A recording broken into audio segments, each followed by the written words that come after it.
ይሄ በቃ ማንንም ኢትዮጵያ የሚኮራበት ነው። ከዚህ በፊትም ያልነበረ ወደፊትም የማይኖር የኢትዮጵያ ብቻ የሆነ የካቲት ወር ትልቅ ምስክር ይመስለኛል። አድዋን ያህል ትልቅ ታሪክ የጻፈ ነው። ከራሳቸው ብሔራዊ ጥቅም ጋር ባያያዝ ስንት ባህርና ውቅያኖስ አቆርጦ ስላለ አገር ለምን ይቆረቆራሉ? እንደው ደግሞ ይሄንን ጥያቄያችን ለማስመለስስ ምን አይነት አንድነት ነው መፍጠር ያለብን? ልክ እንደ ድሮው ተነስተህ አገር እየወረርክ ጫና እየፈጠርክ የምታመጣው ለውጥ የለም። መገናኛ ብዙሃን ነፃ መሆን አለባቸው። ያው እንደሚታወቀው እሱ ግልጽ ነው። ግን ደግሞ የማያልፉት መስመር አለ። ሰው በአመለካከቱ ሲቀየር ነው ድርጊቱ የሚቀየረው። ይህ አይነቱ መንገድ እንደ ሀገር ምንመኛትን ኢትዮጵያን ለመስራት ምን አይነት አስተዋጽኦ አለው? ለቀይ ባህር ቅርብ ነን። አሁንም ላይ ተነፍገንም ጭምር ቅርብ ነን። መነሻው ምንድነው? ከጀርባ ያለው አላማቸው ምንድነው? አይቻልም ከሚባል መንፈስ ይቻላል በሚል ነገሮች የሚሳኩባቸው መንገዶች በማሰብ ማሳካት።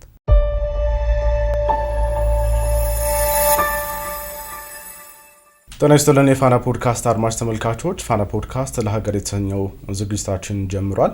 በዛሬው ዝግጅታችን የጋበዝናቸው እንግዳ በዓለም አቀፍ ሚዲያዎች የኢትዮጵያን አቋም በማንጸባረቅ ይታወቃሉ። በኢፌዴሪ የሕዝብ ተወካዮች ምክር ቤት አባል እንዲሁም ደግሞ የምክር ቤቱ አማካሪ ኮሚቴ አባል ናቸው። የጋዜጠኝነትና ተግባቦት ባለሙያ መምህርና ተመራማሪ ከማል ሀሺ ጋር ለሀገር ላይ ተገናኝተናል። ለሀገር የሚጠቅሙ ሀሳቦችን እያነሳሳን ቆይታ እናደርጋለን።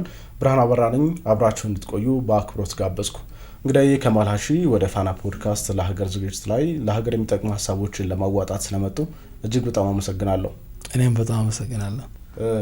እንግዲህ እርስዎን የምናውቀዎት በተለይ ዓለም አቀፍ ሚዲያዎች ላይ የኢትዮጵያን ሁኔታ በማስረዳት የተለያዩ ዝግጅቶች ላይ ደግሞ ሀሳቦች ላይ በመሟገትም ጭምር ነውና በሀገር ውስጥ ሚዲያዎችም እንዲሁ ኢትዮጵያና ኢትዮጵያዊነት ላይ የሚያጠነጥኑ ሀሳቦችን በማንሳት አንድነትን የሚያጎለብቱ ሀሳቦችን በማንሳት እናውቀዎታለን። እንግዲህ አሁን ላይ ላለን ኢትዮጵያዊነት፣ ላለን አቋም፣ ላለን አመለካከት የልጅነት ህይወታችን ትልቅ አስተዋጽኦ እንዳለው ይታወቃልና ልጅነታችን ላይ የምናውቃት ኢትዮጵያ ነች። አሁን እንግዲህ የምናሳየውም ያችን ኢትዮጵያ ነው። በልባችን ውስጥ የምናስቀምጠው የምንሰብከውም ያችን ነው ይባላልና እንደው በያኔው የእርሶ የልጅነት ዘመን ውስጥ ምን አይነት ኢትዮጵያ በእርሶ አእምሮ ውስጥ ተቀረጸች? እንደምን ያለ አስተዳደግ፣ እንደምን ያለ ልጅነት አሳለፉ ከሚለው ጥያቄ ብንጀምርና ወጋችንን ብንቀጥል በጣም ደስ ይለኛል። መልካም። ያው እንግዲህ ይሄ የት አካባቢ ተወለድክ ወደሚለው ይወስደናልና ያው ትውልዴም እድገቴም ጅጅጋና ከተማና እዛ አካባቢ ያሉ መንደሮችና አነስተኛ ከተሞች ላብነት ያህል እንደ ቆጨር፣ ጭናክሰን፣ ለፈኢሳ፣ ጉርሱም በጥቅሉ ይሄ ምስራቁ የኢትዮጵያ ክፍል የሚታወቅበት ባህልና ሴት ውስጥ ነው ያደግኩት። ብዙ ቋንቋ የሚናገርበት፣ ልጅ ሀሳቡን እንዲገልጽ የሚበረታታበት፣ ዝም በል ተብሎ የማይጨቆንበት፣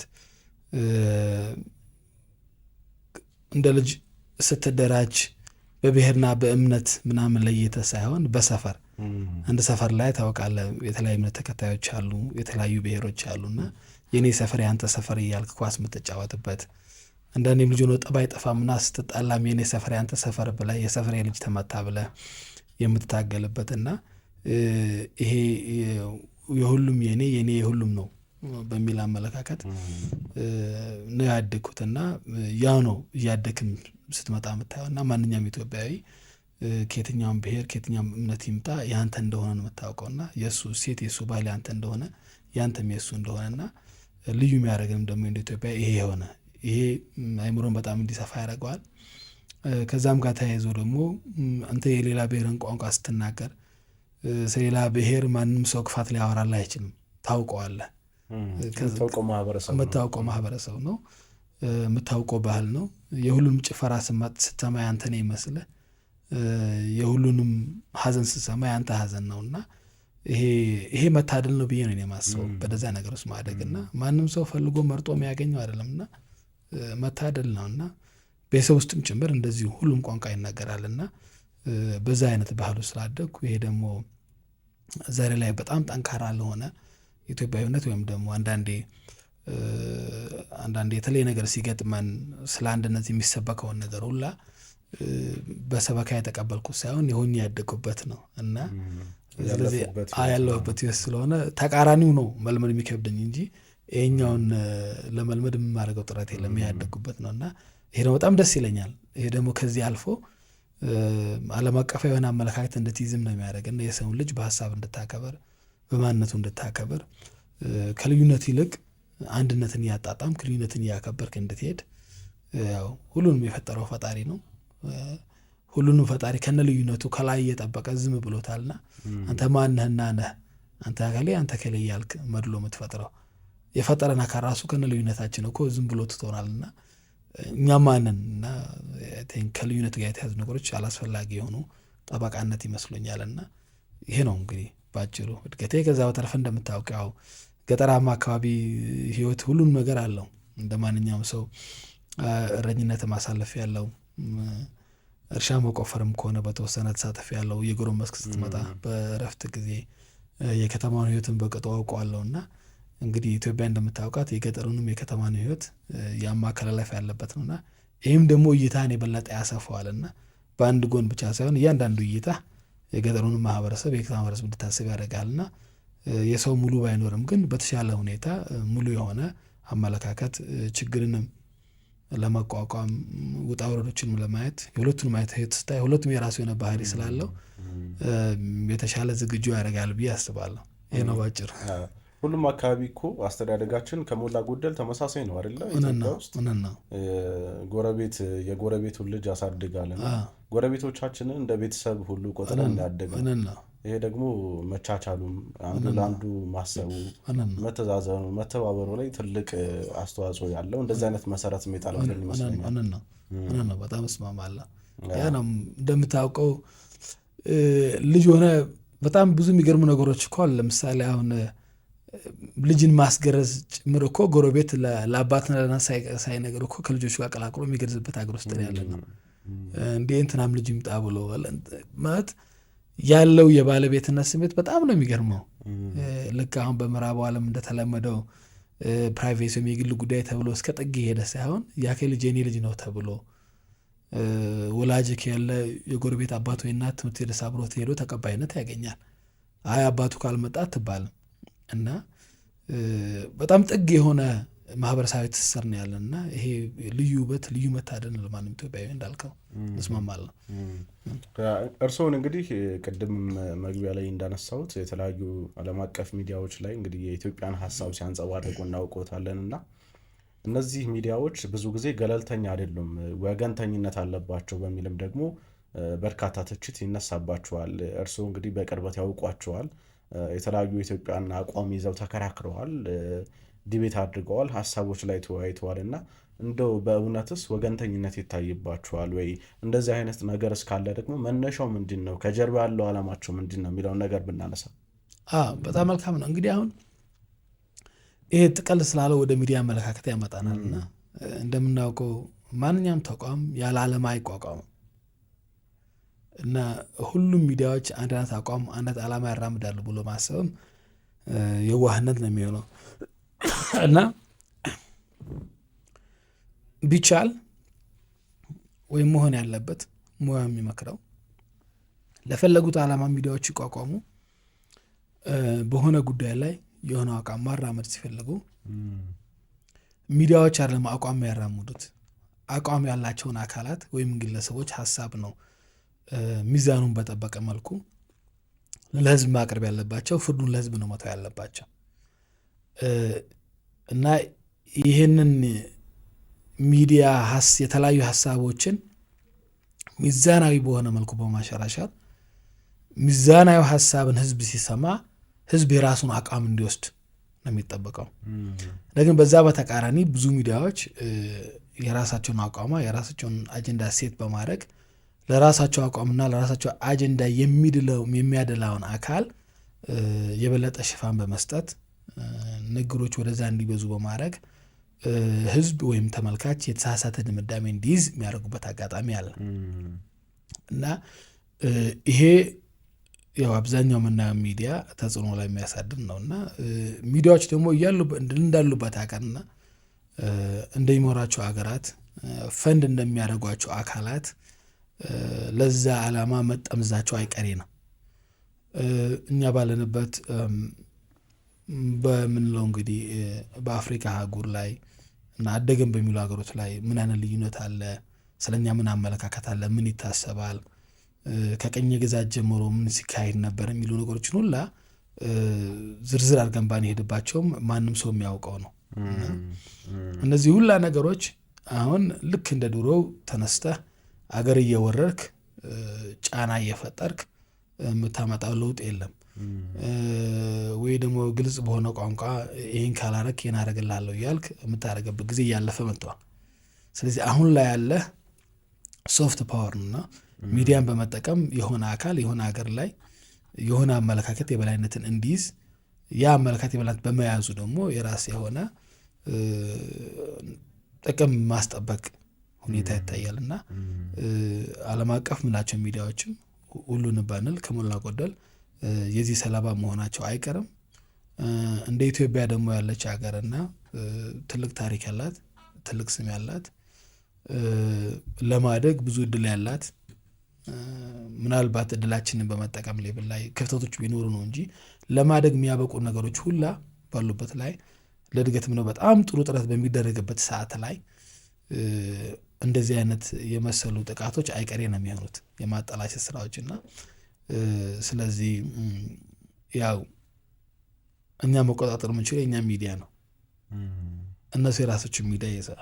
ስለዚህ መሆን ያለበት ያ ሀሳብ የበላይ እንዳይሆን የራሳችን ሀሳብ ላይ የበለጠ መስራት አንዱ ያሁን ብርሃን እናንተ የጀመራችሁት ፖድካስት ነውና በጣም ይህንን ውይይት ሰው እያዳመጠ በመጣ ቁጥር ይህን ንቃት ከፍ እያለ ስለሚመጣ ህዝብ ስለ ሀገር ያለው አመለካከት ስለ ዓለም አቀፍ ሁኔታ ያለው ግንዛቤ እየዳበረ ሲመጣ ነገሮች የሚስተካከሉበት ልማትም እየተፋጠነ ሲመጣ የሚናፈሰው ነገር እና ያለው ነባራዊ በጣም እየሰፋ ሲመጣ ማሸነፍ የምንችልበት ቅድም በአብነት እንዳነሳው በራሳቸው ሚዲያ ላይ በመሳተፍ ባለመፍራት በመናገር ያለን የሀገር ሁኔታ በደንብ አድርጎ መግለጽ በድፍረት መናገር ለሀገር ጠበቃ መቆም ይሄ ለሚመለከተው ሰው ለሚያየው ሰው ሚዛና የሆነ ሀሳብ እንዲይዝ ያደርገዋልና ግን በጣም በሸሸህ ቁጥር አንተ ማትፈልገው ስለ ሀገር ያለ አመለካከት ነው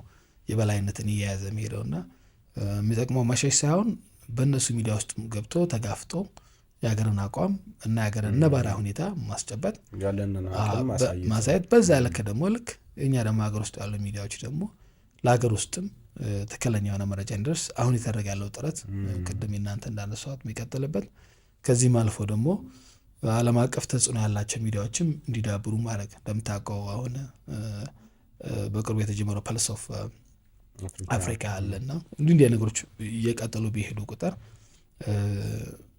የማይደርሱበት ደረጃ ይመጣል።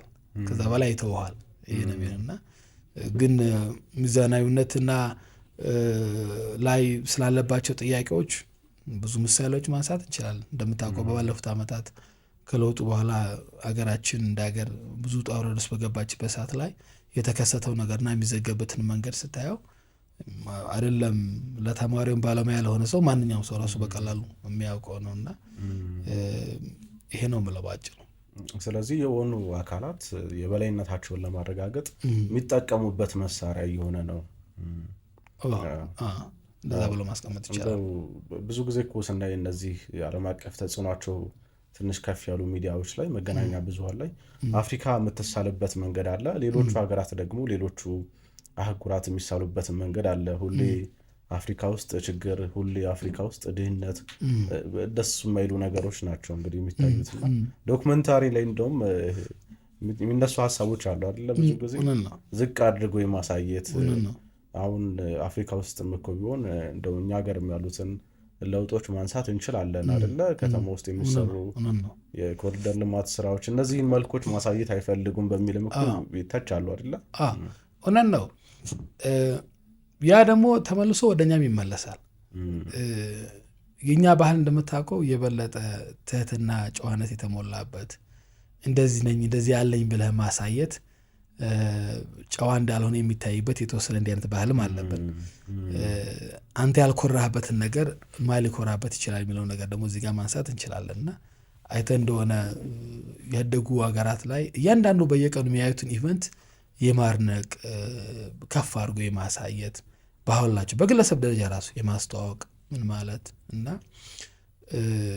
እኛም ራሱ በዛ ልክ እንደ ህዝብ ይህን ነገር በጣም ባህል እያዳበር ነው ብንመጣና እንደምታውቀው በአሁኑ ሰዓት ላይ በሞባይላችን ብዙ ነገር መጠቀም እንችላለንና አሁን ሚዲያ በተወሰነ አካል የሚያዝበት ጊዜ ቀርቷል በአሁኑ ሰዓት ላይ እና ሁሉም ሰው የራሱን የሆነ ማበርከት ማድረግ ይችላልና ማህበራዊ ሚዲያ ላይ በጣም ጎልቶ የወጣን ነገር መደበኛ የምንላቸው ሚዲያዎች እያመጡ የሚያስተጋቡበት አጋጣሚ ነው ያለውና እኛም በእኛ በኩል ራሱ የምናየው መልካም ነገር ጥሩ ጅማሬዎች አሉ። ግን የራሳችን ነገር ሰው ከሚናገርልን በላይ ኮርተን መናገር እንደምታወቀው ሀገር ላይ በጣም ለማመን የሚከብድ ልማት ነው ያለው፣ ለማመን የሚከብድ ውበት ነው ያለውና ሊጎበኙ የሚመጡ አካላት ራሱ በጣም ተደንቀው እያወሩ እኛ ደግሞ አንዳንዴ እኛ ማህበረሰብ ብዙ ባይሆንም አቃቂር ለማንሳት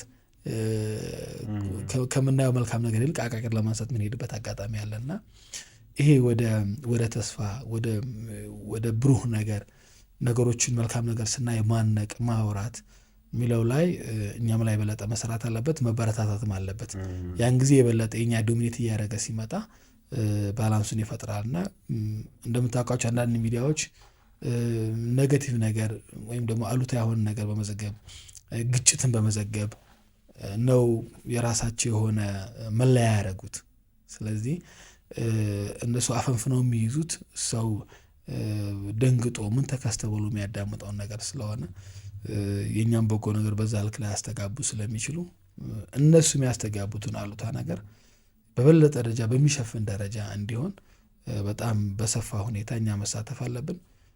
ለዛ ይመስለኛል በቅርቡ አሁን ጥሩ ጅማሬዎች አሉ። ዓለም አቀፍ አመራርም ሆኑ በራሳቸው በግል ጥረታቸው ታዋቂ የሆኑ ግለሰቦች ራሱ ወደ ሀገር ሲመጡ ብዙ ነገር እንዲጎበኙና እንዲያስተጋቡ እየተደረገ ያለው ነገር አይተህ እንደሆነ እሱ ራሱ ብዙ ነገር አሁን ለመለወጥ እያገዘ ነውና ያለን አማራጭ ከነሱ የተሻለ በሆነ መልኩ መልካም ነገር ስናበዛው የሚወራው አሉታ ነገር እያነሰ ይሄዳል። ብርቱ ስራ ይጠይቃል። እሱ ላይ መስራት አለብን ነው። እነዚህ መገናኛ ብዙሃን ብዙ ጊዜ መገናኛ ብዙሃን ነፃ መሆን አለባቸው። ያው እንደሚታወቀው እሱ ግልጽ ነው። ግን ደግሞ የማያልፉት መስመር አለ። ብሔራዊ ጥቅም በተመለከተ የአንዲት ሀገር መገናኛ ብዙሃን የዛችን ሀገር ብሔራዊ ጥቅም ያው ለማስከበር ነው በዋናነት ዓለም ላይ ያለውም እንቅስቃሴ እሱ ስለሆነ እነሱ በዛ መልኩ እየሄዱ እኛን ግን ደግሞ እንደዛ መሆን የለባችሁም የሚልም አይነት ሀሳብ ሲያንጸባርቁ እናያለንና እዚህ ላይ ምንድን ነው የሚሉት? አዎ ያ እንግዲህ እንደምታውቀው አገር ህዝብ ወስኖ አገር መሰረተው ከሚለው ባሻገር የተቋማት ስብስብ ያለበት የግልም የመንግስትም የደህንነትም የምንም ያለበት ነው። ይሁላ ነገር መሬቱም ቁሱም ተቋሙም ህዝቡም ተጨምሮ ነው አገር ቢለውና እዚህ ውስጥ ያለው አካል ሁላ አገር ሊል የሚችለው አገር ሲኖር ነው። ከላ አገር የለም። አገር በስም ደረጃ ኑሮ ራሱ ያሉን ተቋሞች ያለን ተሰሚነት ያለን ስም በዓለም አቀፍ ደረጃ ላይ ጥሩ ካልሆነ ስሙን ነው የምትይዘው እንጂ የትም ቦታ ላይ አትከበርም። የሚኖረው ፓስፖርት ያንን ዋጋ አይኖረው እናውቃለን እኮ። የሁሉም ሀገር ፓስፖርት እኩል ዋጋ የለውም። የሁሉም ሀገር ዜጋ የሆነ ቦታ ሄደ ሲባል እኩል ዋጋ የለው እና ይሄ ምን ያሳይሃል? የፈለከውም ተቋም ላይ ስራ የፈለከውም ግለሰብ ሆን አገር የሚለው ነገር የጋራ የሆነ ማንነታችን በጋራ የምንቆረቆርለት በጋራ የምንታገልለት የጋራችን የሆነ መለያችን መቼም የማንተው ስለሆነ ቀይ መስመር ነው። ስለዚህ ብሔራዊ ጥቅም ማለት የሀገር ጥቅም ነው። እዛ ጋር ሲመጣ ቀይ መስመር ነው። ማንም ከዛ በላይ አይደለም። ስለዚህ የፈለከውን ነገር ትተህ ለሀገርህ ጥቅም ታውላለህ እንጂ በምንም ተአምር ብሔራዊ ጥቅምን ሊጎዳ የሚችል ሊያጎድፍ የሚችል ነገር ውስጥ አትገባም፣ ትጠነቅቃለህ እና ይሄ ግልጽ የሆነ ጋር ነው። ማንኛውም ሰው ደግሞ ሊታገለት የሚገባው ነው። አደግን የሚሉ አገራት ላይ እንዳልከው እንደዛ ከሚያደርጉት ኮሜንት ባሻገር ወደ እነሱ ህይወት ስትመለስ አይደለም በሀገር ደረጃ ማንኛውም ባለሙያ ማንኛውም ተማሪ ተመርቆ የሆነ የስራ ሰርቲፊኬት እንኳን ሲወስድ ከተማረበት ሙያ ባሻገር ብዙ የሚወስዳቸው ኃላፊነቶች አሉበት። ከተማረው ሙያ ባሻገር አገራዊ ኃላፊነት ተሸክሞ መረጃ ላይ ተባባሪ ከመሆን ጀምሮ አልባሌ ነገሮችን ካየ ከመጠቆም ጀምሮ እነዚህ ሁላ ብሔራዊ ጥቅምን ለመጠበቅ ተጨማሪ ኃላፊነት ተጨምሮበት ነው ላይሰንሱን ወይም ደግሞ የስራ ፈቃዱን ነው ይዘው በሆነ አጋጣሚ ብሔራዊ ጥቅም የሚያስጠብቅበትን ተብሎ የተሰጡትን ተግባራቶች ወይም ደግሞ እንደየሙያውና እንደየሁኔታው ከሀገራዊ ጥቅም ጋር ከብሔራዊ ጥቅም ተያይዞ የሰጠውን አደራ ሳይጠብቅ ቢገኝ የወሰደውን ላይሰንስ ወይም ደግሞ የሙያተነት ማረጋገጫ የሚነጠቅበት ደረጃ ያደረሱ ናቸው እና በዚህ ያህል ልክ እነሱ እያንዳንዱን ቢያንስ የተሻለ ነው ብለው ያሰቡትን የዜጋ ክፍል ለብሔራዊ ጥቅም በሚያሰልፉበት ደረጃ ላይ እኛ ጋር ሲመጣ እንደዚያ ነገር የሚሰነዘርበት ይህንንም እኛ ጋር መሰንዘሩን ጭምር ራሱ ከራሳቸው ብሔራዊ ጥቅም ጋር አያይዘውት ነው።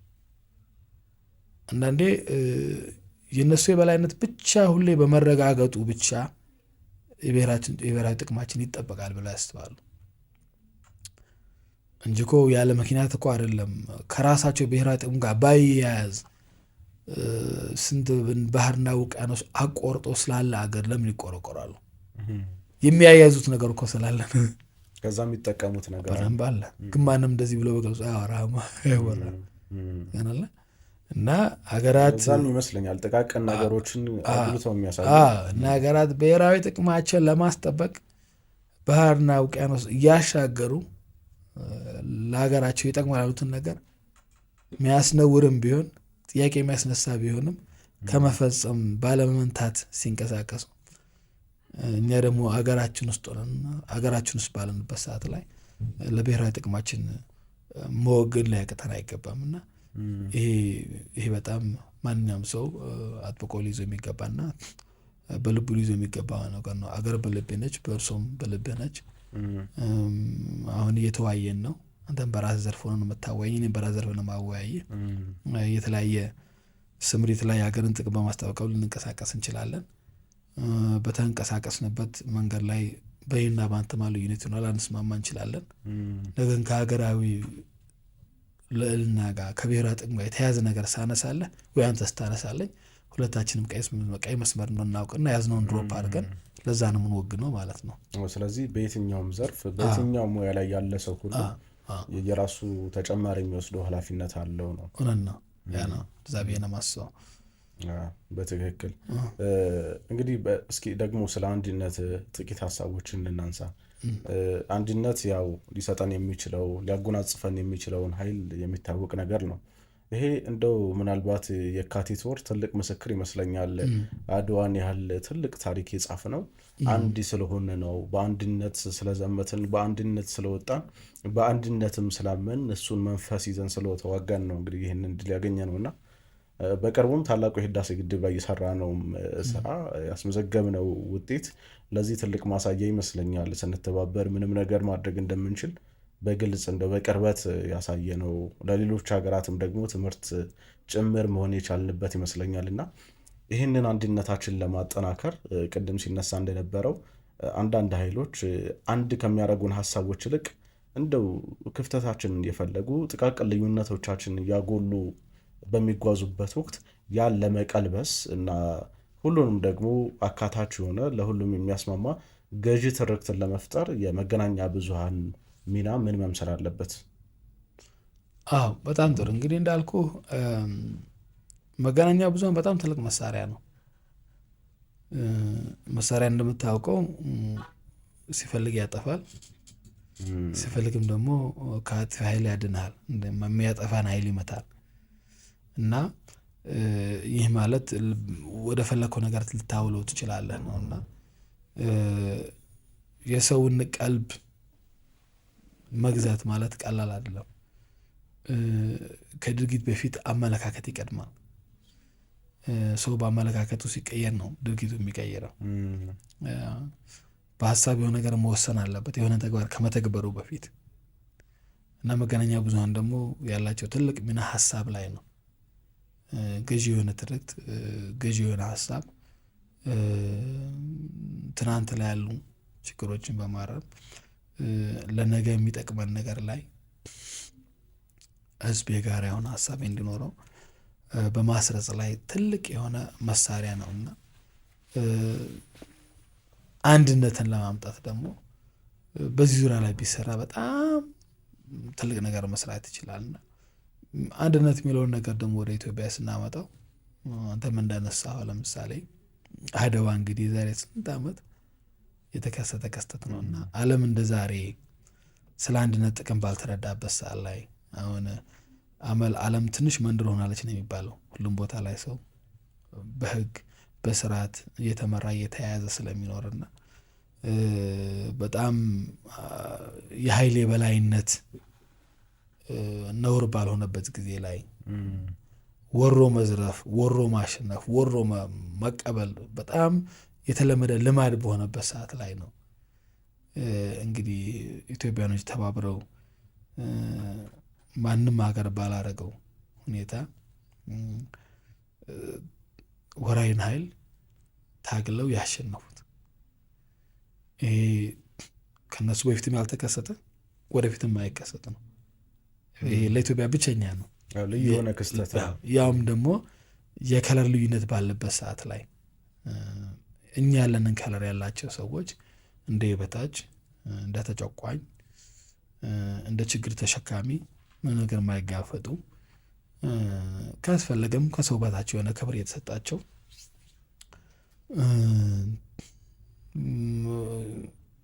ዛሬ አደግ የሚሉበት ሀገር ላይ ራሱ የሚሳፈሩት ባስ የተለየ ባስ በሆነበት ላይ የሚሄዱበት ትምህርት ቤት የተለየ በሆነ ትምህርት ቤት ላይ ሰብአዊ ክብራቸው በጣም እንደዘቀጠ በሚቆጠርበት ሰዓት ላይ ነው አሻፈረም ብለው ድል ያደረጉት። ይሄ በቃ ማንም ኢትዮጵያ የሚኮራበት ነው። ከዚህ በፊትም ያልነበረ ወደፊትም የማይኖር የኢትዮጵያ ብቻ የሆነ እና እንግዲህ ዓለም እንደዛ በሚያስብበት ሰዓት ላይ ያን የመሰለ አንድነት ከነበረ አሁን ላይ ከተለያየ ማንነት ያላቸው ብሔሮች፣ ህዝቦች አንድ ሆነው አገር እየፈጠሩ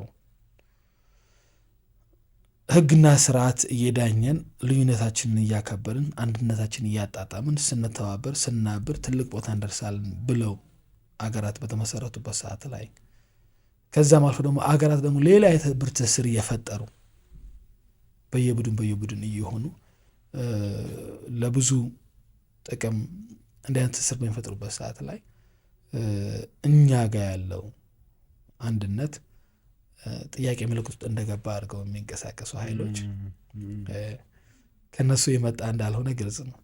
ይሄ የኢትዮጵያዊ ባህሪ አይደለም። የኢትዮጵያ ልጅ ባህሪ ማለት ነው። የተላላኪ ባህሪ ነው። ተሳስተው ያደግነው በዛ ነው። ተሳስተው ነው ማለት ነው ያለበት። አሳስቶት ነው። የሰው ልጅ እኮ ሲገርመው ሌላ ቢጠፋ እኮ ሰይጣን አሳስቶት ነው ይላል። ያ ሰይጣን አሳስቶት ነው አለም፣ ግን ያሳስተው ስለምናውቅ ጠላት አሳስቷቸው ነው እንጂ ይሄ ያሁን በዚህ ጊዜ ያን አይነት ታሪክ ያለን ህዝብ ሆነን እንደዚህ መራገቡ እንደምታውቀው እንግዲህ ያው አሳሳች ኃይል ከኋላ ሲኖር እሳቱን እፍ እያለ የሚያቀጣጥል አካል ሲኖር ለጥቅም ደግሞ ማይገዛ ሰው ሁላ ፍጹም ነው ማለት አይቻልምና አይደለም ሀገር ውስጥ ቤተሰብ መሀል ራሱ በተወሰነ መልኩ ለጥቅም ተገዝቶ የሚሸወር ሰው አይጠፋምና አሳስተዋቸው ነው እንጂ ኢትዮጵያዊ አንድነት ሁሉም የሚኮራበት፣ ሁሉም የሚወደው፣ ሁሉም ያደገበት፣ ሁሉም የሚዘምረው ትናንትም የነበረ ዛሬ የሚኖር ወደፊትም የሚኖር ነውና ይህንን በጣም በማጉላት ሚዲያዎች በተደጋጋሚ በዚህ ላይ ግንዛቤ በማስጨበጥ አንድ በመሆናችን ደግሞ ምን እንደሚገኝ ወደፊት በማሳየት የሰው ልጅ ተስፋ ይፈልጋል። አይተህ እንደሆነ ከኃጢአት ራሱ የበለጠ የምትቆጠበው ስለ ገሃነም የበለጠ ሲወራልህ ሳይሆን ስለ ገነት ሲወራልህ እንዳው ሊሻልህ ይችላል። ምክንያቱም ተስፋ ነው፣ መልካም ነገር ስለሆነ ያን ነገር ለማግኘት የሚለው የበለጠ ያደላልና ሁሉም ሰው የራሱ አመለካከት አለው። እኔ የሃይማኖት ሰባኪ አይደለሁም፣ ተማሪ ነኝ ወይም አማኝ ነኝ። ስለ ገሃነም ከምትሰብከው ይልቅ ስለ ገነት ብትሰብከው የበለጠ ማራኪ ነው ገነት። እና ልክ እንደዚያ ስለሆነ አንድ በመሆናችን ስለሚኖሩ ተስፋዎች በጣም ግልጽ እና የሚታወቅ ስለሆነ በተደጋጋሚ በተለያየ መልኩ በማቅረብ ሚዲያዎች ቢሳተፉ ገዢ ትኩረት መፍጠራቸው አይቀርም። ሚዲያ ስንል ደግሞ ብዙ ጊዜ አሁን እንደምታውቀው እንደዚህ እናንተ በሚዲያ መተን መናወራውን ነው ብዙ ጊዜ ፊት ለፊታችን የሚመጣ ወይ በሶሻል ሚዲያ የሚሰራጨውን ይመጣውና በጣም እንደው አሟጠን ያልተጠቀምነው ቢኖር ግን እንደምታውቀው ይሄ የፊልሙን የቲያትሩን ኢንዱስትሪ ነውና ሰውን እያዝናኑ ማስተማርና መዝናኛው ኢንዱስትሪ እሱ በጣም ሳቢ ነው። ሰው ሊዝናናን የሚከታተለው ሊዝናናን የሚያዳምጠው በዛ ውስጥ ቁም ነገር ታስጨብጠዋለህ። ፈንድ መደረግ አለበት። እንደምታውቀው የመዝናኛው ኢንዱስትሪ ላይ ሰዎች በራሳቸው ተነሳሽነት በራሳቸው መክሊት ተንቀሳቅሰው አንዳንዴም ስለሚወዱት አንዳንዴም ደግሞ የተሻለ ገቢ እናገኝበታል ብለው ነው የሚንቀሳቀሱት እና እነዚህን አካላት ግን ፈንድ በማድረግ እንዲህ አይነት አመለካከት እንዲሰራጭ እንፈልጋለንና መዝናኛውን ኢንሴንቲቭ አድርጋችሁት ማዋዣ አድርጋችሁት ይህ ሀሳብ እንዲጎላ እንፈልጋለን በማለት በአንድነት ውስጥ የሚገኘውን የጎላ ፋይዳ በሚያሳይ መልኩ በደንብ ተደርጎ ቢሰራበት እንደምታውቀው ራሱን የቻለ ሙያ ነው። ቲያትር ፎር ዴቨሎፕመንት ወይም ቲያትርን ለልማት ወይም ደግሞ የልማት ተግባቦት ምንላቸው እንደዚህ ሁላ ነገሮች በጣም ሰፊ የሆነ የሚዲያን ክፍል ሰዎችን ያስተማርን ወይም ደግሞ ኤጁቴመንት አፕሮች ይሉታልና ኤጁኬሽንና ኢንተርቴንመንትን የያዘ መዝናናትና ትምህርትን በያዘ መልኩ በጣም በሰፊው ብንሰራበት ሰው እየተዝናና ሳይታወቀው ወጣት ዓለም ላይ እኮ ተጽዕኗቸው ከፍ ያሉ ሀገራት አንዱ መዝናኛውን መጠቀም መቻላቸው ነው አይደለ? በጣም ብዙ የምታውቃቸው ዓለም ላይ ያሉ ሀገራት እነሱን ለማሳነስ አይደለም፣ አይምሮ ውስጥ የሳሉት ሀያልነትና በእውነቱ ያሉበት አይገናኝም። ሄደንም ጭምር ስለምናየው ነው። ለሱ ደግሞ የመዝናኛ ኢንዱስትሪ ትልቅ ፋይዳ አለው። አይምሮ ውስጥ የሳሉት አብዛኛው ወጣት ለመሰደድ ለመሮጥ ምናምን የሚቸኩለው የታየው የማያውቁት ሀገር አይናፍቅም ይባላል፣ ግን አውቀውታል። በመዝናኛ አውቀውታል እና በጣም በመሰራቱ የተነሳ በገሃድ ያለው ቦታና አይምሮችን ላይ የፈጠሩት ከነም አይገናኝም። ወደሚፈልጉት ትርክት በዛ መልኩ ስለሚወሩት እና ሚዲያ በጣም ትልቅ መሳሪያ ነው። በተለይ በአሁን ሰዓት ላይ አሁን ላይ ደግሞ እንዴት ልድረስ ብላ አትሸገርም። ከዚህ በፊት ህዝብ ጋር ራሱ በሚዲያ ለመድረስ አማራጩ በጣም ውስን ነበር። አሁን ግን በተለያየ አማራጭ ሁሉም ሰው በራሱ ሞባይል በኪሱ ትደርስለታል። ጽሁፍ የፈለገው በጽሁፍ እንዲያነብ፣ ማየት የፈለገው እንዲያይ፣ ማዳመጥ የፈለገው እንዲያዳመጥ፣ ሁሉም በፈለገው መልኩ ባለበትና በየቤቱ የመግባት ቻንሱ በጣም ሀይ ነውና አሁንም የራሱ ትኩረት አለ። ግን የበለጠ ትኩረት ኖሮት ደግሞ ገዢ ትኩረት ከመገንባት አንጻር በአቅምም በክህሎትም በፋይናንስ ደረጃ በጣም መደገፍ ያለበት ሴክተር ነው። ገዢ ትርክት የምንፈልግ ከሆነ ሚዲያ ብቸኛው አማራጭ መሆኑ አያጠራጥርም ለማለት ነው።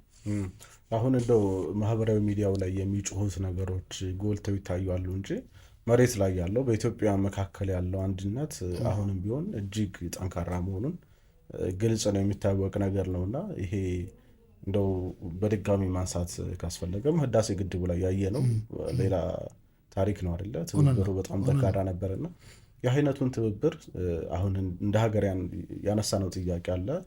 የባህር በር ጉዳይ እንግዲህ ኢትዮጵያ ከቀይ ባህር ርቃ አትኖርም፣ ከባህር በር ርቃ አትኖርም ብለን አንስተናልና እዚህ ላይ ይህንን አንድነታችን በምን መልኩ መጠቀም አለብን?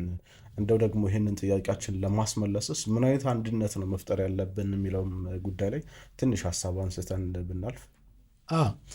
እንግዲህ አሁን ስለ ቀይ ባህር ሲነሳ ያው እኛ የቀይ ባህር ባለቤት ነው። ይሄን ለምን አልክ ካልከኝ ስንፈጠር እንደ ሀገር ያልነበረን ሀብት አይደለም፣ የነበረን ሀብት ነው። አክሰሱ ነበረን። በሆኑ አጋጣሚዎች ከአክሰሱ ርቀናል። ለዚህ ለምን ራቅን ብለን ከኛ በፊት ያሉ ትውልድን ከመውቀስ ይልቅ እኛ አሁን ላይ የነቃ ነው እንዴት ነው ይህንን ክፍተት መስፋት የምንችለው ብለን ማሰብ አለብን። በጣም የሚገርመው ደግሞ በብዙ በሀገራችን ክፍል ላይ ኢትዮጵያ ብዝሃ ብሔር ሀገር እንደመሆኗ ብዝሃነት እንደመሆኗ ለቀይ ባህር ቅርብ ነን። አሁንም ላይ ተነፍገንም ጭምር ቅርብ ነን። ቅርብ በሆንባቸው በሀገራችን ክፍል በሰሜንም በለው በምስራቅም በለው ብዙ ቦታ ብትለው ቀይ ባህርን እንደ ልብ እየተጠቀሙ ያሉት ማህበረሰብ የኛው ጎረቤቶች የሆኑ እንደዚህ የምንተያይ በደም የተሳሰረን በባህል የተሳሰረን እነሱ እየተጠቀሙ እኛ ማንጠቀምበት አጋጣሚ ነው ያለው እና እንግዲህ ሁለት ወንድማሞች አንተ ትጠቀማለህ አንተ አትጠቀም እስከ ማለት ደረጃ ነው ቀል ባለ ለሰው በሚገባ አማርኛ ስታመጣ እና ለዚህ ይገባናል ጥያቄ በዚህ ትውልድ ጊዜ እንዲነሳ መደረጉ በሀገር መሪ ደረጃ የተወሰደው ኢኒሼቲቭ በጣም የሚደነቅ ነው። ህዝብ እንዲነሳሳ እንዲነሳሰል ውስጡ ያለው ነገር የሚያምንበት ነገር ላይ ህጋዊና ሰላማዊ በሆነ መንገድ ማድረግ ያለበት ነገር ሁሉ እንዲያበረከት ያበረታታዋል። እንደ ኃጢአት እንዳያየው የሚያስጠይቅ ጉዳይ ነው ብሎ እንዳይፈራ ያደርገዋልና ይሄ ትልቅ ጸጋ ነው። ለምን ከዚህ በፊት እኮ እንደዛ ነበር ማንሳትም አይቻልም ነበር አይደለም። ይሄ ትልቅ ጸጋ ነው። ለዚህ መመስገን ያለበት አካል መመስገን አለበት። ትልቅ ጸጋ ነው። አሁን ይህን ጸጋ ተከትለን ይሄ ጸጋ ነገ ስለመኖሩ ፈጣሪ ነው የሚያውቀው። ሁሉም ስለ ነገ ክፋት ለማሰብ ሳይሆን ጸጋው በነበረበት ሰዓት ላይ ሁኔታዎች ተቀያሪ ስለሆኑ መጠቀም ስላለብን እንደ ኢትዮጵያዊ ይህን ጸጋ ተጠቅመን በየትኛውም ሙያ ዘርፍ ላይ ያለን ማጥናት፣ መጠበብ፣ ሀሳብ መስጠት፣ መናገር በዚህ ላይ በዓለም አቀፍ ሚዲያም ሆነ በሀገር ውስጥ ሚዲያም ሆነ በሰፈር ውስጥም ሆነ ቡና እየጠጣንም ቢሆን የበለጠ ሀሳብ እንዲኖር የበለጠ ማንሸራሸር ግድ ይላል። ከዚህ ጋር በተያያዘ ላይ ደግሞ አገር የማንም ሰው ማበርከት በፈለገበት ሰዓት ላይ በማንኛውም መንገድ ማንኛውም ዜጋ ዝግጁ መሆን አለበት። አሁን በተጀመረው መንገድ ግን ህዝብም እኩል በሆነ ደረጃ ውስጡ ስላስተጋባው የባለቤትነቱ ጥያቄ ሲነሳ ህዝብ ውስጥ ያለ ሀሳብ ስላስተጋባው ሁሉም ህዝብ በአንድነት በእኩልነት የሚስማማበት ሀሳብ ስለሆነ የመሳካት ተስፋው በጣም ከፍተኛ የሆነ የሚሳካ ግን መነሻ ሀሳብ መሆን ያለበት እኛ ባለቤት ነን።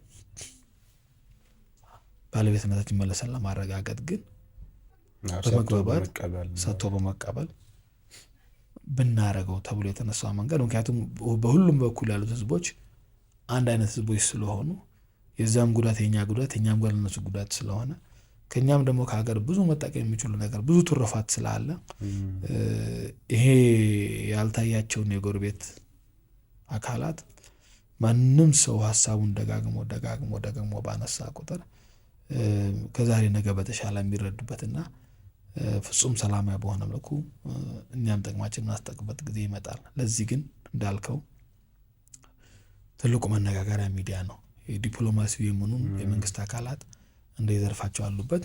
ህዝብ ግን በዚህ አስተሳሰብ ላይ የሚዲያ በላይነት በመያዝ ተጽዕኖ ማሳደር አለበት ብዬ ነው የማስበው። በትክክል በእርስዎ እንግዲህ የህዝብ ተወካዮች ምክር ቤት አባል ነዎት።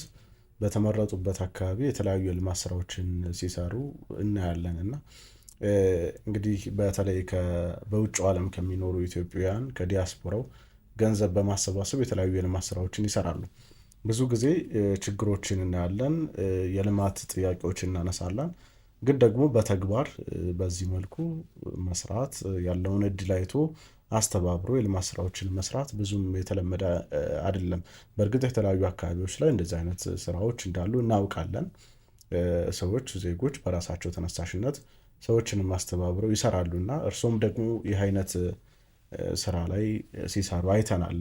ውጭውም ዓለም ላይ ሄደው ዲያስፖራውን አነጋግረው ገንዘብ አፈላልገው ሲሰሩ አይተናልና ይህ አይነቱ ሂደት ይህ አይነቱ መንገድ እንደ ሀገር የምንመኛትን ኢትዮጵያን ለመስራት ምን አይነት አስተዋጽኦ አለው ብሎ ያስባሉ? እንደው ደግሞ ልምምዱም ሀገር አቀፍ እንዲሆን ምን አይነት ስራዎች ናቸው መሰራት ያለባቸው? በጣም መልካም።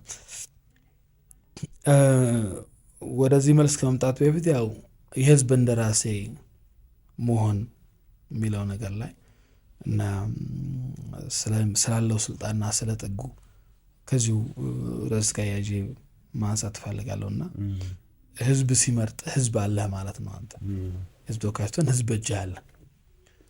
ህዝብ ድምፅ ነዎት። አዎ የህዝብ ድምፅ ነዎት። ህዝብ እኔ ይወክለኛል ብሎሃል ማለት አንተን ከወከለ በአንተና በህዝብ መሀል ያለው ግንኙነት እንዳለ ነው ማለት ነው። ትመለሳለህ፣ ትሄዳለህ። ለዛ ነው እኮ በአመት 2 ጊዜ የመረጠን ህዝብ እየሄድን እያነጋገርን እንደምንመጣ ማለት ልክ አንድ ጊዜ መርጦ እንደለቀቀ አይደለም ማለት ነው። በእያንዳንዱ ህይወቱ ላይ እኔን ወክሎ ማንኛውም ነገር ሊያደርጋል ብሎ ስልጣን ሰጥቷል። በወከለ ልክ ማድረግ ለምትፈልገው ነገር የማማከር የማስተባበር ስልጣን ያልተገደበ ነው ለበጎ ነገር እስከሆነ ድረስ ማለት ነው። እና ይሄ ከምን የመጣው እንደምታውቀው ከለውጡ በኋላ በተለይ በክቡር ጠቅላይ ሚኒስትሩ ተነሳሽነት ለህዝብ ልማት ላይ ተሳትፎ ለማድረግ በመንግስት ባጀት ላይ ብቻ መንጠልጠል የቀረበት ሆኗል። መፍጠና መፍጠር በሚለው ብልህ ፈጥኖ በማሰብ የራስ ፈጠራ በማምጣት የመንግስት ቋት ላይ ከተቀመጠ ውጭ ያለን ሀብት በማሰባሰብ ልማት ላይ መዋል። በጣም የሚያማምሩ የቱሪዝም ሳይቶች ጅማሬ ናቸው። ከተማ ውስጥ ካሉ ጀምሮ ስታያቸው ሲጀምሩ ወይም ደግሞ አብዛኞቻቸው መንግስት ቋት ላይ ባለ ባጀት የተሰሩ አይደሉም። የሀገር መሪዎች ሲመጡ በማዋየት በማስተባበር አገር ውስጥ ያሉ ሀብቶችን በማስተባበር ብዙ የሰሩ ስራዎች አሉ። እና ስለዚህ እኔ እንደ አንድ ህዝብ እንደራሴ ይሄንኑ ነው ኮፒ ያደረኩት። እኔም እንደ አንድ ህዝብ እንደራሴ እኮ ህዝብ አለኝ። አንተን የሚወክል ህዝብ አገር ውስጥም ከሀገር ውጭ ያለውንም እያማከርክ ብትንቀሳቀስ ሀብት ማፍጠር ይቻላል። እና አብዛኛው ከህዝብ የሚመጣው ጥያቄ እንደምታውቀው አይደለም በማድረግ ላይ ያለ ሀገር ይልቅና አደግን የሚሉ ሀገሮች ላይ ራሱ የህዝብ ፍላጎት አያልቅም። ሁሌም ሀብት የተገደበ ነው፣ ግን የሰው ፍላጎት የተገደበ አይደለም። ይሄ ደረግል ይበጣሉ። እና እነዛን ጥያቄዎች ለመመለስ ህዝብን ማስተባበር እንደምታውቀው ፐብሊክ ቱ ፒፕል ፓርትነርሽፕ የሚባል አለ። የህዝብና የመንግስት በወዳጅነት የሚሰሩ ስራዎች አሉ። የመንግስት አካላት የራሳቸውን እንዲያመጡ ለምሳሌ በጣም አስቸጋሪ የሆነ መንገድ ላይ እኛ መንገድ የከፈትንበት አጋጣሚ አለ። በዚህ ጊዜ ላይ ዶዘሩ ምናምኑን ከሚመለከተው የመንግስት ቢሮ በነፃ እንዲሰጠን ህዝብ ደግሞ ሰብስቦ ብር አምጥቶ ነዳጁን የሹፌር አበል እንዲችል አሲም ብላስዳል። ይሄ ማለት የተሰራ ስራ እኔ በእኔ ምርጫ ላይ የሰራሁትን ነው የምነግርህ። እና ማስተዋወር የሚለውን ነገር አትመሰብሰብ ነው ስታስብ ብዙ ነገሮች አይቻል የሚባሉ ነገሮች እዚህ መንደር ላይ መኪና አይገባም፣ አምቡላንስ ራሱ መጥቶ መውሰድ አይችልም የተባለ ትልቅ ተራራዎችን ሰንጥቀን ገብተን የሰራንበት አጋጣሚ አለና የውሃ ጉድጓድ ቁፋሮ ላይ ቢሆን ብር ማሰባሰብ ይህ ብር ብታሰባስብ አገር ውስጥም ያለው ውጭ ሀገር ያለውም ተወላጅ ሰው ውጭ ያለ ሰው ሀገሩን ይወዳል፣ ያውቃል፣ አሁን የሚደዋወላል፣ ይተዋወቃል፣ ኮኔክሽን ልፈለግ ካልክና ይሄ ስለዚህ እንደ ሀገር ከለውጡ በኋላ የመጣ አካሄድ ነው። ግን ሁላችንም እኩል ኮፒ አድርገናል አላረግነውም። እና ምን ነው የሚያስፈልገው? ሁሉም ሰው ባለበት የሙያ ዘርፍና ባለበት የኃላፊነትና ድርሻ ላይ ተጨማሪ ነገርን በማሰብ በመጨነቅ በመጠበብ አይቻልም ከሚባል መንፈስ ይቻላል በሚል ነገሮች የሚሳኩባቸው መንገዶች በማሰብ ማሳካት። ልቁም ካልኩ ብዙ የሚያስቆመ ነገር አለ። አየለም ብሎ መቆም ቀላል ነው። ኖ የሚለው መልስ በጣም ቀላሉ መልስ ነው። አይ እስቲ እናስብበት፣ አሰብን እኮ ምንም አልመጣ፣ እስቲ ደግመን እናስብበት፣ በደንብ እናስብበት አማራጮችን በማየት ብዙ የመጣ ያው ኤግዛክትሊ በተለያዩ ስልጠናዎችም በተግባርም ካየናቸው አንጻር ላይ ለመተግበር የጣርኩት ይሄ ደግሞ በጣም ሰፋ እያለ ትልቅ የሆኑ ሜጋ ፕሮጀክቶች ላይ ራሱ ህዝብ በጣም እንዲሳተፍና እንዲሰራ እንደምታውቀው ቦታ ላይ ትልቅ የማዕድንም የግብርናም የእንስሳት ሀብትም በደንብ አለንና እነዚህ ነገሮች ወደ ኢንዱስትሪ ለመቀየር የተወሰነ ሀብት ብቻ ነው የፈለገውና ወደዛም እየተሻገረ የሄደበትና በጥቅሉ ግን ያው መፍጠንና መፍጠር የሚለውን አገራዊ አካሄድ በተወሰነ መልኩ ኮፒ ለማድረግ ያደረኩት ጥረት ነው። ለማንም ሰው ክፍት የሆነ የተለየ ፈቃድ ማይፈልግ ማንም ሰው ሊያደርገው የሚችለው ነውና የህዝብ እንደራሴን ብንሆን ማንኛውም ለህዝብ ቆረቆራል ያለው አካል በዚህ መልኩ ቢሄድበት ማበረታታው ነው። እኛ ኢትዮጵያውያን እንግዳ ተቀባይነታችን የሚታወቅ ነው። አብሮ መኖር፣ አብሮ መብላት፣ አብሮ ነገሮችን መከወን የሚታወቅ ነገር ነውና ይህንን ትብብራችንን በተለይ መሰረተ ልማት ግንባታ ላይ በዚህ ልክ ማጠናከር አለብን። ይሄ ደግሞ ትልቅ ትምህርትም ይሆናል ብዬ አስባለሁ። እውነት ነው፣ በጣም እስማማለሁ። ይሄ ነው ለዛ ነው ከአሁን እንደምታውቀው አሁን ድሮ ወደ ነበረው ወደ ገጠር ሄድ ስትመለስ አዝመራ በሚታጨድበት ሰዓት ላይ እርሻ በሚቆፈርበት ሰዓት ላይ ተሰብስቦ እኮ አንድ የአንዱን እርሻ መቆፈር ነገ ሌላውን፣ አንድ የአንዱ አዝመራ አብሮ ማጨድ ነገ የዛኛውን በጣም የተለመደ ትብብር ነው እና ለአንዳንድ ነገር ከዛ ዋቶ ማዋል የጋራ ጥቅም ነው ነገር ማዋል እና ይሄ ነው በጣም የሚታይ ነገር ነው እና ብዙ ጊዜ ለሚታይ ነገር ደግሞ ሰው ያወጣል። እንዳየው አባይን በመገደብ ላይ ሁሉም ሰው በዛ ልክ የተሳተፍ የሚታይ ነገር ነው። ሌቭሉን እያየው ስለሆነ መሰረተ ልማት ግንባታ ደስ የሚል ነገር የሚታይ ነገር ነው እና ዛሬ እዚህ ደርሰዋል።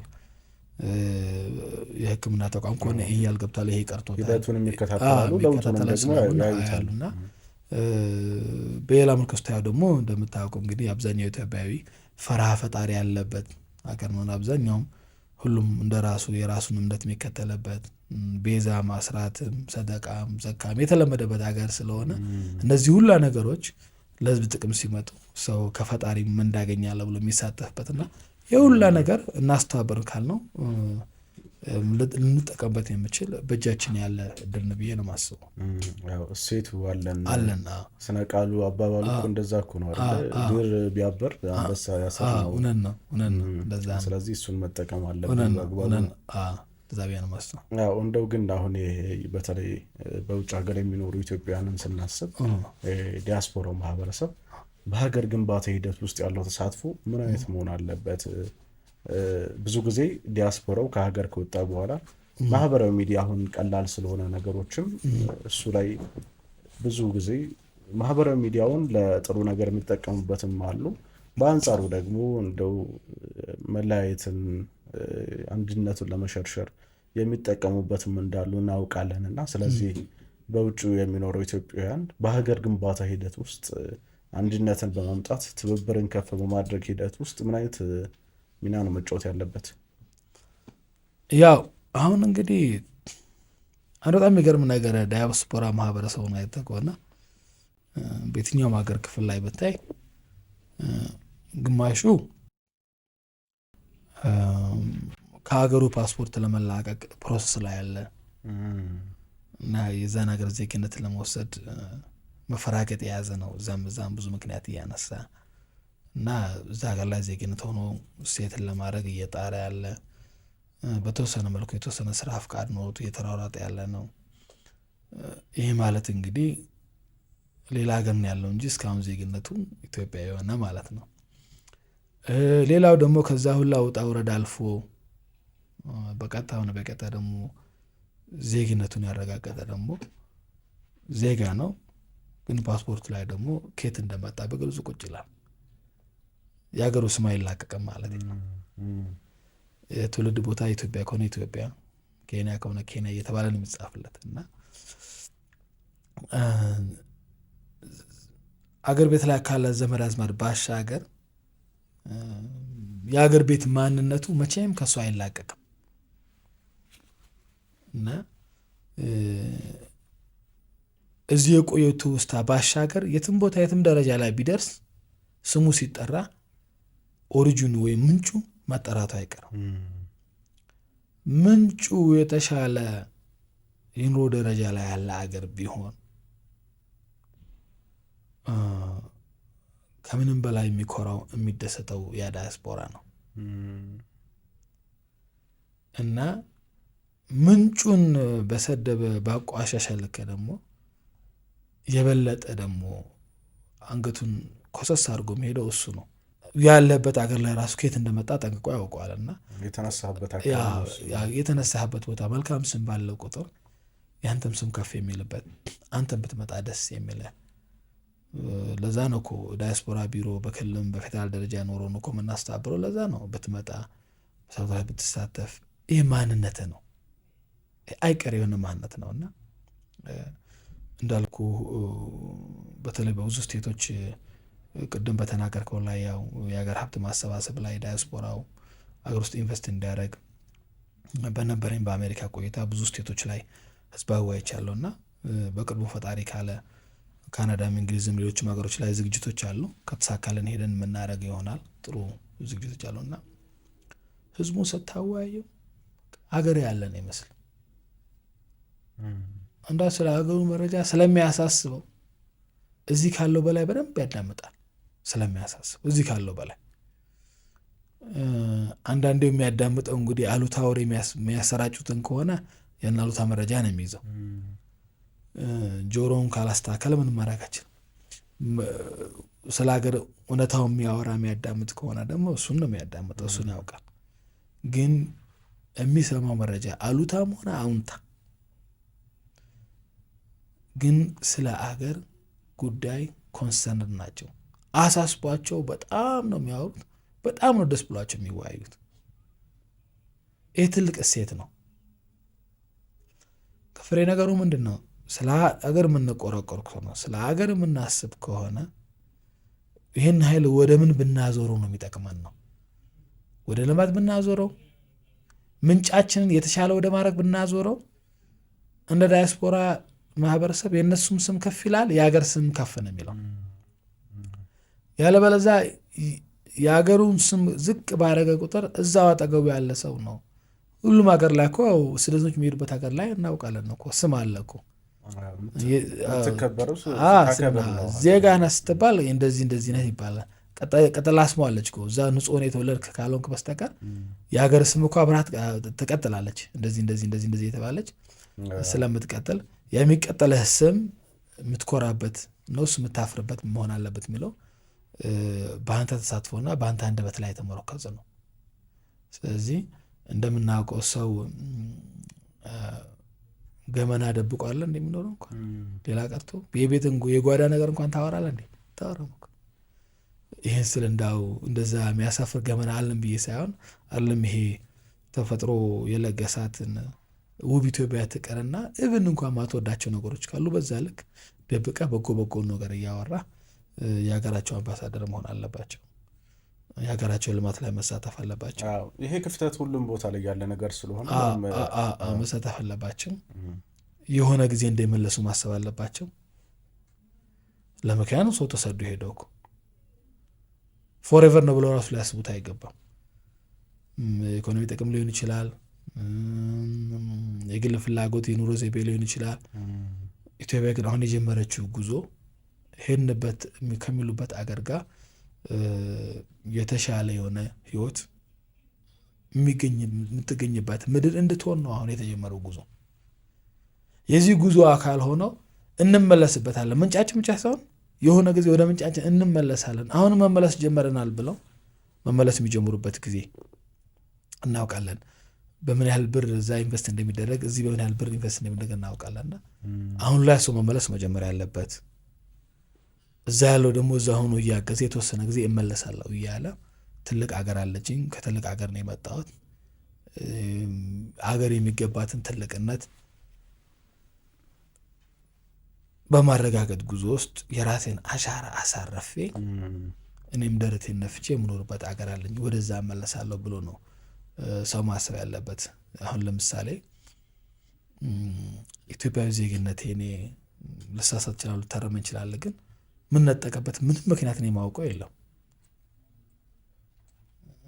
ፈለገ ነገር ቢሆን በማረገው ጥፋት ውስጥ ልቀጣ እችላለሁ። ግን ማንም አካል የኔን ዜግነት መንጠቅ አይችልም።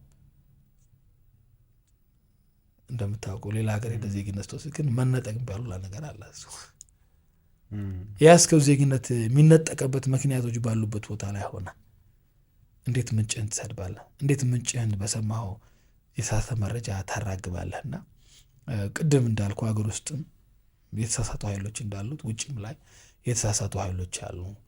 ሌላ ዓላማ ያላቸው የዚህ ሀገር ጠላት የሆኑ ሰዎች አሳስተዋቸው ነው ለግል ለቅርብ ጥቅም በመዋል የሚከሰት ክስተት ነው እንጂ ሁሉንም ዳያስፖራ ማህበረሰብ ያማከል አይደለም የሚለው ገዢ ሀሳብ የሆነ አሁንም ብዙ እየጣራሉ መጣር የሚፈልጉ ቀልባቸው ማገር ላይ የሆነ በሙያ ተሳትፈው ባሉበት ሀገር ላይ ጥሩ ደረጃ ደርሰው የሀገር ስም እያስጠራሉ። እነዚህ እናመሰግናለን፣ ይብዙልን ማለት እንፈልጋለን። እና ይሄ ነው ዞሮ ዞሮ ሀገራቸው እቺ ነች።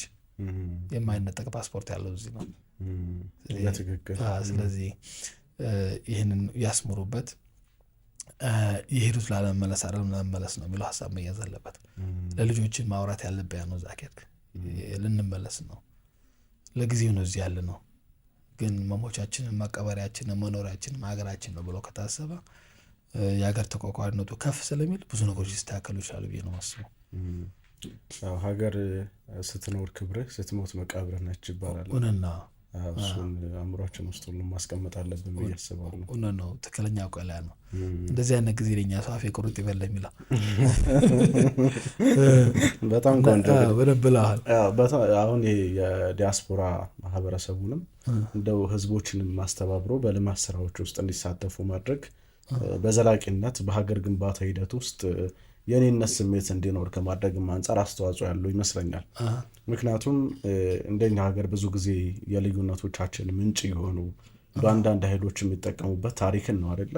በታሪክ ውስጥ በዚች ሀገር ግንባታ ሂደት ውስጥ እኔ የበለጠ ተሳታፊ ነበርኩ፣ እንትን አልተሳተፈም፣ የኔ ድርሻ እንደዚህ ነበር የሚሉ ሀሳቦች ናቸው ጎልተው የሚታዩትና አሁን ምንም ነገር የልማት ስራዎችም ሲሰሩ ትልልቅ ፕሮጀክቶችም ሲሰሩ ሀገርም ስትገነባ ሁሉም የሚችለውን ኮንትሪቢዩት ማድረጉ ሁሉም የሚችለውን ነገር ማዋጣቱ በዘላቂነት ይህች ሀገር ስትገነባ እኔ ነበርኩ ብሎ ለማሰብም የዛ ቀጣይ ትውልድም ደግሞ የኔ አባቶች ሁሉም ተሳትፈዋል፣ የኔ እናት፣ የኔ ቅድመ አያት፣ የኔ አያት ብሎ እንዲያስብ ከማድረግ አንጻር ፋይዳው ከፍተኛ ይመስለኛል።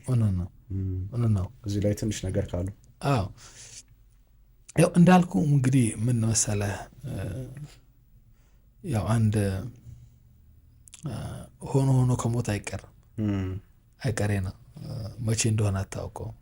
ትወለዳለህ፣ ትኖራለህ፣ ትሞታለህ። አጭር ጊዜ ነው እና ጥያቄው ግን ምን ትቼ እሄዳለሁ ነው። ማንኛውም ጤናማ አመለካከት ያለው ሰው፣ ማንኛውም የቤተሰብ ፍቅር የሚገዛው ሰው፣ ማንኛውም የሀገር ፍቅር የሚገዛው ሰው ሁሌም ማሰብ ያለበት ከዕለት ተዕለት ኑሮ ባሻገር እኔን አንድ ዜጋ ምን ነው ለቤተሰብ ትቼ የሚሄደው፣ ምን ነው ለሀገር ትቼ የሚሄደው። ለሀገር ጥለህ የምትሄዱ ነገር ለቤተሰብ ትሩፋት ነው። ቤተሰብ ይኮራበታል። ልጅ ይሄን ያደረገ ይላል፣ አባት ይሄን ያደረገ ይላል፣ ወንድም ይሄን ያደረገ ይላል። ነገም ደግሞ ለማድረግ ይጥራል። እና አንዳንዴ እናቶች ሲመርቁ አይተህ እንደሆነ ስምህ ከመቃብር በላይ ይጠራ ይሏል። ማይክራፎን አንስቶ ሃሎ ሃሎ ብሎ ብርሃን ከማል የሚል ሰው አለ ማለት አይደለም። መልካም ስራ ሰርተህ ከሄድክ የሰራኸው መልካም ስራ ስምህ እንዲጠራ ያደርጋል።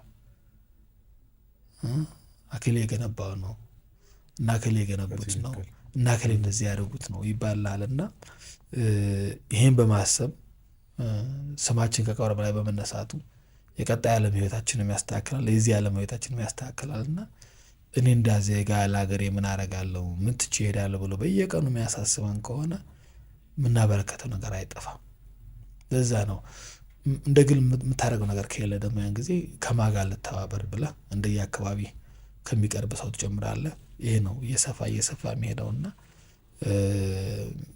እንደምታውቀው ደግሞ በተለይ ደግሞ ይሄ ደግሞ የበለጠ ለዳያስፖራ ማህበረሰብ ይቀላል እና እነሱ ያው በተለያየ ቋት ውስጥ ስላሉ የሀገሩ ህይወት ራሱ ያው መተሳሰር ምናምን ስለሚፈልግ እንደ ቀልድ የሚያዋጣት ብር እዚህ ስትመጣ ብዙ ነገር ስለምትሆን 50 ሎሚ ለአንድ ሰው ሸክም ለ50 ሰው ጌጥ እንደሚባለው እንደ ጌጥ የሚያደርጉት ነገር የጎላ ነገር ሊሆን ስለሚችል እዛም እዚህም ያለን ሰዎች ለሀገር የምትች ይሄዳል የሚለው ነገር በጣም ሊያሳስብን የሚገባ ልንጠረበት የሚገባ ከተባበረን ደግሞ የዚህ አሻራ አካል የምንሆንበት እና እኛም ደግሞ እንዳልከው መለከታቸው የመንግስት አካላትም ሆኑ ሚዲያዎችም ደግሞ ለእንደዚህ ነገሮች እውቅና መስጠት እና ይህ በጣም ጥሩ ነው። በተለያዩ ጊዜ የባህላት ነገሮች ሲኖሩ የጾም ጊዜ በዓል ጊዜ በተለያዩ ጊዜዎች ላይ እነዚህን ጊዜዎች ራሱ እየተጠባበቀን ከዛ ጋር የሚያይዙ ነገሮች ላይ የማስተባበር ስራ ቢሰራ ብዙ ነገር ሊሰራ ይችላል እና ብቻ እንዳልከው ተቆርቋሪነቱ ካለ ከአንጀት ካለቀሱ ባይገድም እንደሚባለው ሰው የሆነ ነገር ጠብ ማድረግ አያቅተውም። የመስጠት ፍላጎት ነው እንጂ ውስጥ ካለ የምንሰጠው ነገር አናጣም። ያን ጠብታ ከግምት በማስገባት አገር እንደምታየው እያደገ ነው፣ የሚያጠራጥር አይደለም። ግን ያደገ ሀገር ላይ እኔም የራሴ አሻራ ነበረኝ ማለትና ዝም ብዬ እያየሁት ነው አደገ ማለት አንድ አይሆንም እና ስለዚህ ሀገር እያደገ ነው፣ ማደጉ አይቀርም። የታሪክ ባለቤት ነው ማለት ፈልጋለሁ። የታሪኩ አካል እስኪ ደግሞ ስለ ምርጫ እናንሳ። እንግዲህ ያለንበት አመት ምርጫ የምናካሄድበት አመት ነው። 7ኛው ሀገራዊ ምርጫ በያዝነው አመት ይካሄዳል። በዚህ ወቅት እንግዲህ ሀሳብ ያሸንፋል። ምርጫ ትልቁ እንግዲህ አንዱ ዋናው ጠቀሜታው የሀሳብ የበላይነት ተረጋግጦ ህዝብ ያመነበትን የገዛውን ሀሳብ እንዲመርጥ ነውና ያ ነው እንግዲህ የዲሞክራሲ ስርዓት የምርጫ ስርዓት ልምምዱም እሱ ነው። በዋናነት ሀሳብ ያሸንፋል ነውና የተለያዩ ፓርቲዎች ተፎካካሪ ፓርቲዎች በዚህ ምርጫ ይወዳደራሉ። ከወዲሁ ቅድመ ምርጫው ላይ በስፋት እየተንቀሳቀሱ ነው የምናየውና ሀሳብ ነው ማጠንጠኛው። በዚህ ወቅት ግን ተፎካካሪ ፓርቲዎች የተለያዩ አመለካከቶችን ያራምዳሉ፣ የተለያዩ ሀሳቦችን ያራምዳሉ። በዋናነት ዓላማውም እሱ ነው። ግን በዚህ መካከል ብሔራዊ ጥቅምና የሀገር ክብር በምን መልኩ ነው መታየት ያለበት? ተፎካካሪ ፓርቲዎች የተለያየ ሀሳብ እንኳን ቢኖራቸው እነዚህን ሀሳቦች የብሔራዊ ጥቅምና የሀገርን ክብር በተመለከተ ምን አይነት አቋም ነው ማራመድ ያለባቸው?